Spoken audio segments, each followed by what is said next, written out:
নমস্কার বন্ধুরা, নবদিগন্ত চ্যানেলের পক্ষ থেকে আপনাদের সকলকে জানাই স্বাগতম। তো বন্ধুরা, আজকে সকালে সকলকে গুড মর্নিং জানিয়ে আমি আবারও আজকে একটি নতুন আপডেট আপনাদের সাথে শেয়ার করতে চলেছি। তো আজকে আমি যে আপডেটটি আপনাদের সাথে শেয়ার করতে চলেছি সেটি হচ্ছে স্কুল সার্ভিস কমিশনের থেকে পাওয়া একটি আপডেট।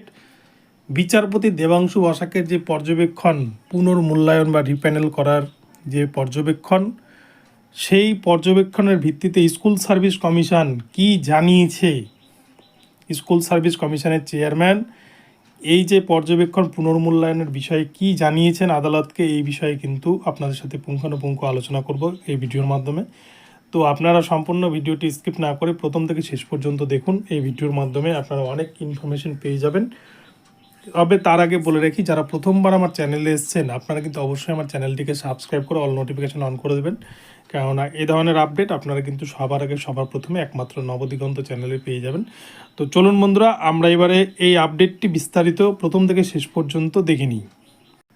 তো বন্ধুরা, গত 2 দিন আগেই কিন্তু কলকাতা হাইকোর্ট চত্বর ভীষণ সরগরম হয়ে গিয়েছিল যে একটি মাত্র কথাই বিচারপতির, যে স্কুল সার্ভিস কমিশনের যে 23,000 নিয়োগ করেছিল school service commission, group C, group D, একাদশ দ্বাদশের শিক্ষক নিয়োগ এবং নবম দশমের শিক্ষক নিয়োগ, সেখানে একাধিক দুর্নীতি সহ একাধিক অভিযোগ কিন্তু উঠে এসেছে বারংবার। ঠিক যেমন প্রাইমারির ক্ষেত্রে আমরা দেখেছি 42,949 একাধিক অভিযোগ, প্যানেল প্রকাশ সহ বিভিন্ন ক্ষেত্রে কিন্তু টেট ফেল ক্যান্ডিডেটকে যেমন চাকরি দেওয়ার অভিযোগ উঠে এসেছে, ঠিক সেরকমই এসএসসির ক্ষেত্রেও তারা কিন্তু ভয়ঙ্কর যে দুর্নীতির অভিযোগ, সেই অভিযোগে বারংবার কলকাতা হাইকোর্ট সরগরম হয়েছে। আর বিচারপতি দেবাংশু বসাকের বিশেষ ডিভিশন বেঞ্চ, যেটি সুপ্রিম কোর্ট ফেরত যে মামলা, বিচারপতি অভিজিৎ গঙ্গোপাধ্যায়ের যে চাকরি বাতিলের নির্দেশ ছিল 5,000 স্কুল সার্ভিস কমিশনের গ্রুপ সি, গ্রুপ ডি, নবম দশম, একাদশ দ্বাদশ সব মিলিয়ে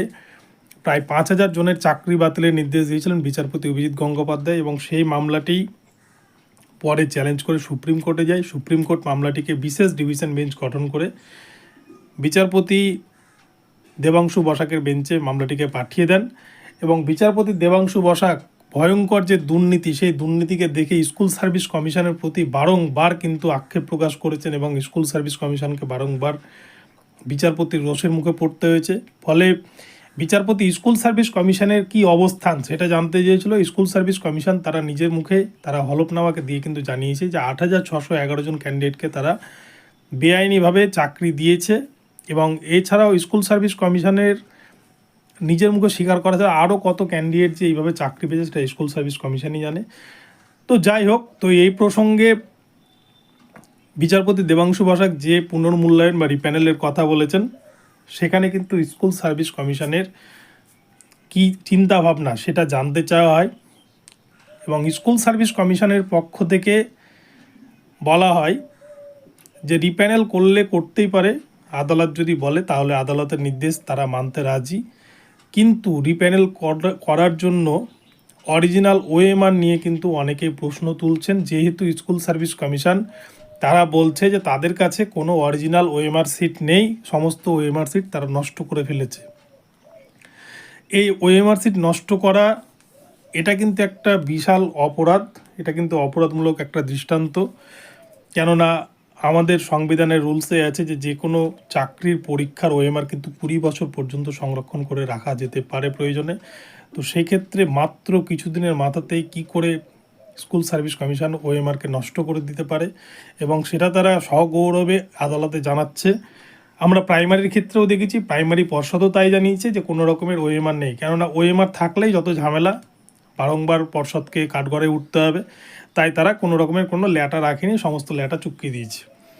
তো এই যে ওএমআর তারা নষ্ট করে দিয়েছে, এর ফলে সিবিআই যে তদন্ত করছিল, নিয়োগ দুর্নীতি তদন্ত বিচারপতি গাঙ্গুলির নির্দেশে, সেখানে তারা কিন্তু 22 লক্ষ ওএমআর উদ্ধার করে উত্তরপ্রদেশের গাজিয়াবাদ থেকে, এবং সেই ওএমআর স্কুল সার্ভিস কমিশন তাদেরকে যদি জিজ্ঞেস করে যে সেই ওএমআর নিয়ে, তো তারা একটা কথাই বলে যে আমাদের কাছে কোনো ওএমআর নেই, সিবিআই যে ওএমআর উদ্ধার করেছে সেটাই শেষ ভরসা, যদি পুনর্মূল্যায়ন করতে হয় তাহলে তার ভিত্তিতেই কিন্তু করতে হবে, কিন্তু সেটা নিয়েও অনেক বিতর্ক আসতে পারে, এই ধরনের কিন্তু মন্তব্য স্কুল সার্ভিস কমিশন করেছে।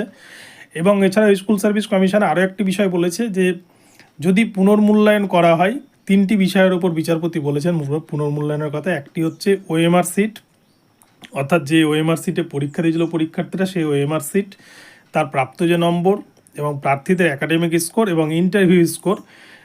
তো এই ক্ষেত্রে এই তিনটি বিষয় পর্যালোচনা করতে গিয়ে কিন্তু এটা একটা দীর্ঘমেয়াদী প্রসেস শুরু হবে, দীর্ঘ এবং সময় সাপেক্ষ, শ্রম সাপেক্ষ।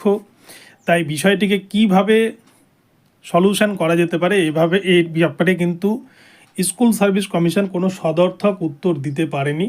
তবে তারা একটি বিষয় বলেছে, আদালত যা বলবে সেই নির্দেশ তারা মানতে বাধ্য।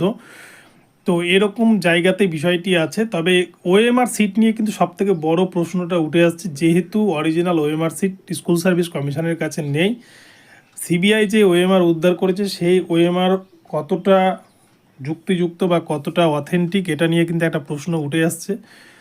তবে সিবিআইয়ের দেওয়া ওএমআর স্কুল সার্ভিস কমিশন প্রথম দিকে বিচারপতি দেবাংশু বসাকের বেঞ্চে যখন প্রথম দিকে মামলাটি চলছিল এবং 8,611 জনকে যে তারা বেআইনিভাবে চাকরি দিয়েছিল, এই ঘটনা যখন স্কুল সার্ভিস কমিশন তাদের হলফনামা দিয়ে জানিয়েছিল, তখন কিন্তু তারা স্কুল সার্ভিস কমিশনের যে ওএমআর সিট যে অথেন্টিক, যে অর্থাৎ সমস্ত কিছু যে সত্য, এই কথা কিন্তু তারা স্বীকার করে নিয়েছিল। কিন্তু পরক্ষণে চাকরিহারা প্রার্থীদের আইনজীবী কল্যাণ বন্দ্যোপাধ্যায় এই নিয়ে কিন্তু একাধিক প্রশ্ন তোলেন এবং সেই প্রশ্নের জেরেই কিন্তু বিভিন্ন রকমের প্রশ্ন উঠে আসছে যে সিবিআই কতটা নিরপেক্ষভাবে কাজ করেছে, এই বিষয়টা কিন্তু এটা সবথেকে বড় প্রশ্ন। তো আগামী সোমবারের দিন হয়তো এই মামলাটি সম্পর্কে একটি বিশেষ কিছু নির্দেশ বিচারপতি দেবাংশু বসাক দিতে পারে এবং ওই দিনই হয়তো এই যে পুরো প্যানেল, যে 23 লক্ষ যে পরীক্ষার্থী পরীক্ষা দিয়েছিল গ্রুপ সি, গ্রুপ ডি, নবম দশম একাদশ দ্বাদশ সবগুলো মিলিয়ে, সেখানেই কিন্তু অনেক তথ্য হয়তো উঠে আসতে পারে এবং বিচারপতি যদি নির্দেশ দেন যে রিপ্যানেল করতেই হবে, তাহলে কিন্তু স্কুল সার্ভিস কমিশনকে তার রিপ্যানেল করতেই হবে। অপরপক্ষে স্কুল সার্ভিস কমিশনের অন্যদিকে কিন্তু এই মামলাকে চ্যালেঞ্জ করার আর কোনো জায়গা নেই, যেহেতু এই মামলা কিন্তু কলকাতা হাইকোর্টে সিঙ্গেল বেঞ্চকে চ্যালেঞ্জ করে ডিভিশনে যায়, ডিভিশন থেকে সুপ্রিমে যায় এবং সুপ্রিমে যে বেঞ্চ গঠন করে দিয়েছে বিচারপতি দেবাংশু বসাকের বেঞ্চ, সুপ্রিম কোর্ট কিন্তু নির্দেশ দেয় যে এই বেঞ্চ যা ডিসিশন নেবে বা যা সিদ্ধান্ত নেবে, অর্ডারে যা আসবে, তাই কিন্তু সকলকে মেনে নিতে হবে। তাই এই মামলায় কিন্তু বিচারপতি দেবাংশু বসাকের পর্যবেক্ষণ ভীষণ গুরুত্বপূর্ণ হতে চলেছে। বিচারপতি যা নির্দেশ দেবে সেটাই কিন্তু কার্যকর হবে সকলের ক্ষেত্রে, পুরো প্যানেলের ক্ষেত্রে।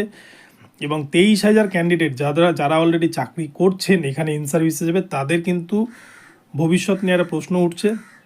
আর তার সাথে সাথে যদি দেবাংশু বসাকের নির্দেশ মতো সত্যি রিপ্যানেল হয়, তাহলে কিন্তু বহু ইন সার্ভিস টিচার এখান থেকে কিন্তু এই প্যানেল থেকে চাকরি হারাতে চলেছেন। কেননা কী হারে দুর্নীতি হয়েছে সেটা কিন্তু সবাই জানে।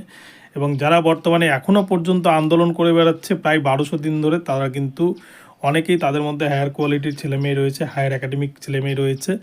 তো রিপ্যানেল হলে অনেকেই চাকরি হারাতে চলেছে, এটা কিন্তু সত্য কথা। তো যাই হোক, দেখা যাবে বিচারপতি কী নির্দেশ দেয়। তো বন্ধুরা, এখন এই পর্যন্ত রইল আপডেটটি। আপনাদের কেমন লাগলো আপডেটটি অবশ্যই জানাবেন কমেন্ট বক্সে।